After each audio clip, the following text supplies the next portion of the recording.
तुम्हाला आज मी झाड दाखवते आहे. तो बघू शकता तुम्ही, याची पानं अशा पद्धतीने आहेत.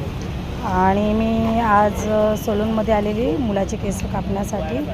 तर तिकडे हा झाड आहे. या झाडाची तुम्ही उंची बघू शकता, इतकाच आहे हा झाड हाईटला. आणि याला तुम्ही बघू शकता अशा पद्धतीने फुलं आलेली आहे. ही बघा मित्रांनो, ही बघा. आणि मित्रांनो, हा झाड डाळिंबाचा आहे आणि ह्याला इंग्लिशमध्ये पोमोग्रेनेट असं म्हटलं जातं. ह्याची फुलं ऑरेंज कलरची असतात. बघू शकता तुम्ही मित्रांनो, ही बघा अशा पद्धतीने असतात. आणि ज्या टायमाला ती छोटी असतात तर ती फुलं अशी असतात. तेव्हा मित्रांनो, अशा पद्धतीने त्याला छोटी पहिली फुलं येतात आणि मग त्या फुलांचं रूपांतर अशा मोठ्या फुलांमध्ये होतं. आणि ह्याच्या मागचं जे भाग तुम्ही बघताय, हे बघा, हे फूल गळून जातं आणि त्यानंतर याला डाळिंबर येतो. तर तो डाळिंबर खूप औषधी आहे आणि डायबिटीजसाठी खूप उपयोगी आहे.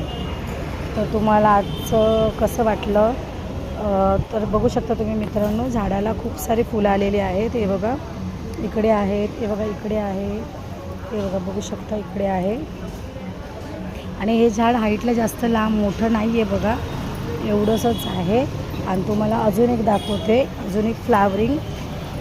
हे बघा मित्रांनो, ही बघा, ही पण फ्लावरिंग आहे त्याचं.